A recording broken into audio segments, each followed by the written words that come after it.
Welcome to the new My Football Club podcast.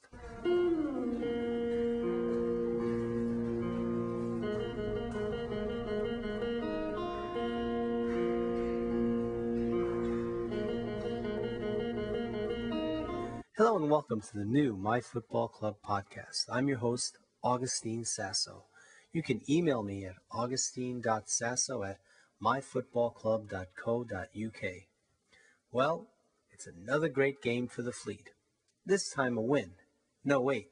A 4-0 dismantling of Welling at Stonebridge Road. In my talk with Lord Charles, which you'll hear shortly, he calls it one of the best performances he's seen in a number of years. And that coming off the draw against AFC Wimbledon, which we also talk about. And finally, we finish up our talk talking about Coach Andy Ford. I stand corrected by Mr. Ed Miller. It's Andy Ford with the longest tenure as coach of Ebbsfleet, followed by Tony Sitford and somebody named Liam Daish. Exciting stuff. Here now is my interview with Charles. Yeah, for sure. All right. Well, what can we talk about? There's so much. Maybe we should just go with yesterday's 4-0 win over Welling. I mean, it's amazing. Dave's man just emailed me and just telling me that he wished that was a game that I could have seen. So I don't know. What's your take on that? I think I've got to say that, for my money, it was one of the best performances I've seen for the last couple of seasons. There've been great wins over that time, especially with Luton, etc. You've got to bear in mind the standard of the opposition this year isn't up to Blue Square Premier standards, but nevertheless the fluency of the display last night, the way the players worked for each other, they supported each other, they hustled, and the pure quality of the football, I've not seen anything quite like that for some time. And, the 4 goals were, the goals were well taken, but the margin of victory was a fair reflection on how the game went, because Welling, they didn't really have a shot on target to trouble Preston Edwards. So, I think all things taken into consideration, it was a very efficient, it was a clinical performance, and as Liam said to me after the game, usually we need 5 chances to put away 1, but last night, we were more efficient with our finishing, and we got what we deserved. And I think when you look at it coming, just 72 hours after the tough FA Cup game at AFC Wimbledon, the fact that the boys kept their heads on and concentrated on getting league points, I think was a very, very professional performance. And albeit Welling were very much under par last night, they really weren't very good at all. You've got to say the Fleet, did what they had to do, and they did it magnificently.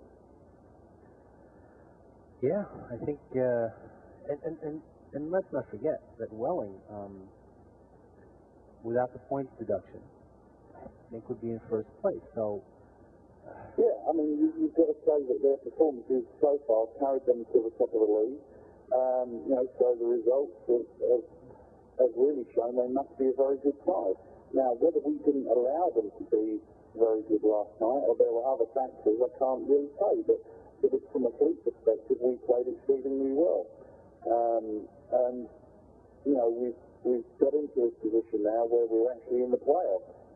And you've got to look around and wonder what teams are out there that are going to fight their way into the top 5 and 6, and maybe knock us out of the way.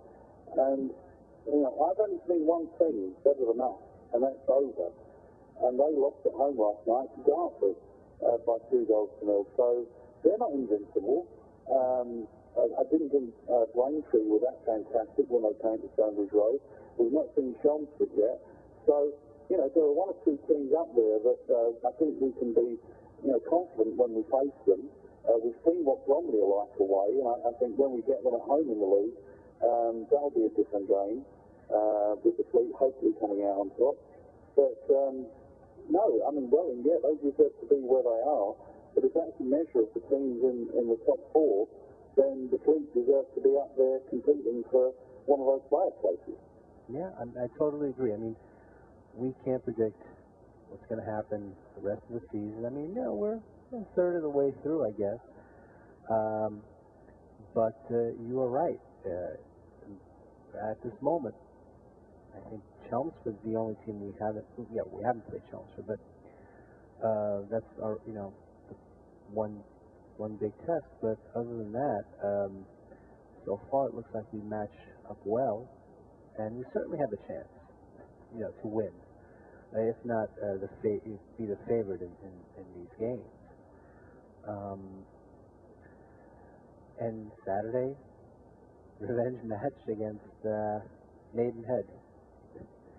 So that ought to be a great match.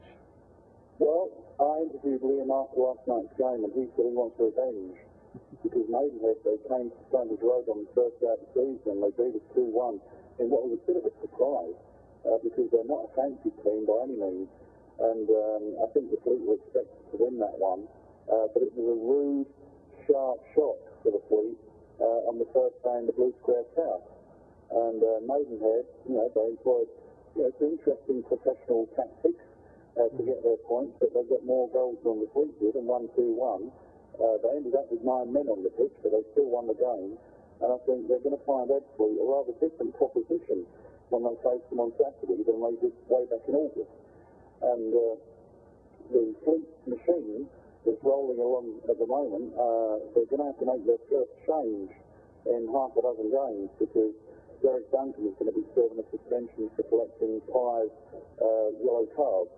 So there will be one change in the lineup on Saturday, but otherwise it will be pretty much the same side that destroyed Welling. And as you say, on league form, Welling are a much better side than Maidenhead are. So fingers crossed, the trip to Berkshire, which is where Maidenhead is, to the west of London, may be a productive one.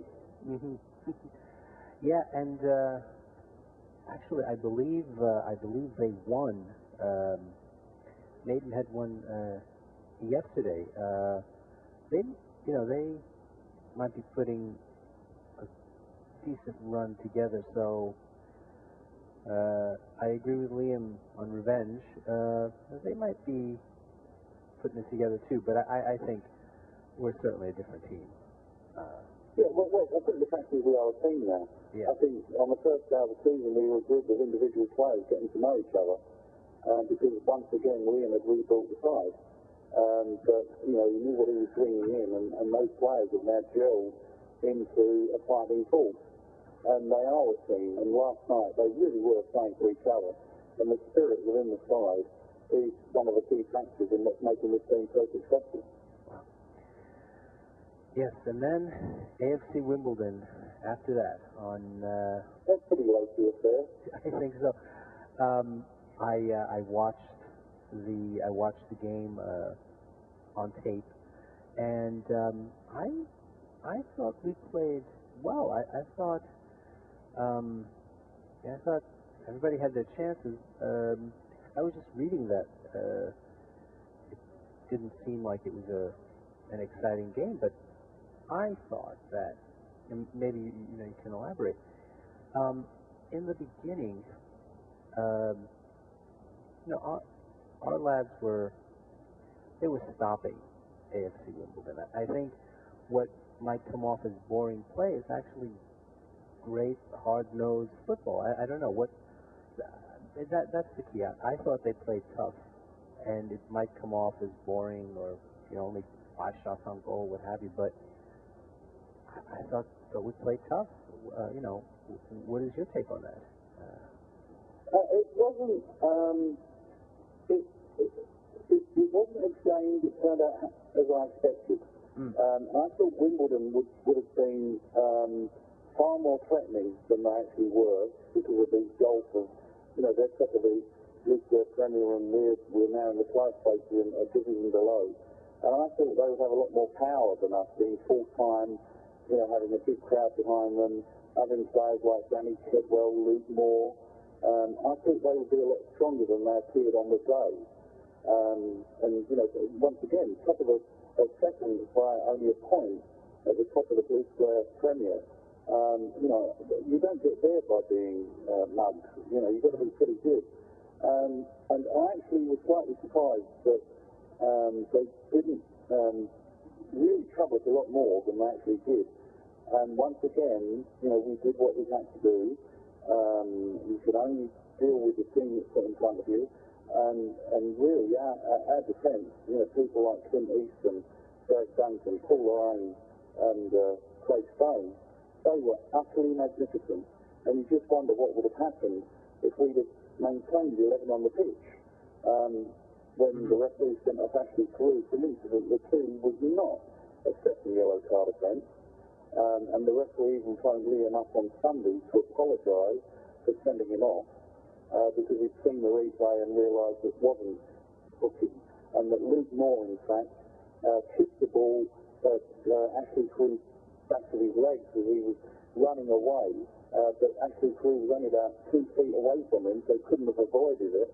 So how he could be accused of encroachment is just bizarre. But if we'd have had 11 on the pitch against 10, you kind of get the feeling we may have missed that one, because I think most impartial observers felt that we gave as good as we got in that game. Yeah, that's kind of what it looks like to me. Again, I think we played them tough, and we'll see how we hold up on Tuesday. First, get through Maidenhead, but then, you know, on Tuesday. So. Well, it won't be Tuesday. The game has now been switched to Thursday next week. Oh. Because, of course, ESPN cameras are going to be covering the game. And it means that Stonebridge Road is now going to be absolutely submerged by media, because we're going to have the TV cameras there, so there's a good chance you'll be able to see it in America and in other parts of the world, as it's on ESPN. And also, BBC Radio 5 Live are going to be coming along to do full live commentary of the game.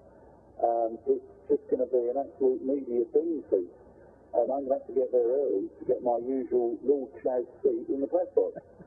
But it's been switched to Thursday because of the television, which means the fleet are going to get a substantial amount of money in terms of revenue for pitching the game. Plus there's going to be the gate receipt. Plus there's the possibility, well, there's the certainty that the sides will know who they will meet in the next round, because the winners of the game will meet either Stevenage or MK Dons in a replay that's playing on Tuesday evening. So that game will be played then. The winners of that game will be known by Thursday, and it could be, if the Fleet lose, that MK Dons, which was the club, which was a franchise club set up when Wimbledon was bought by new owners and moved out of London, will face AFC Wimbledon, the team that was created when the other club moved out of London and the fans set up a brand new club. So those two clubs could meet in the next round.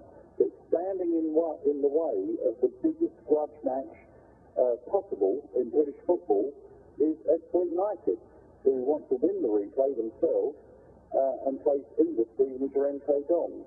And then the next time, the next round, so the winners of the FC AFC game against Stevenage or MK Dons, that game will be televised on ITV in the UK on the Sunday. That will be the Sunday lunchtime game, which, if the Fleet was to get in it, would be worth, I think, over £70,000.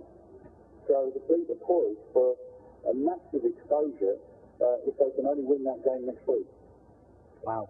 Thank you for the correction. Yeah, I was going on wrong information.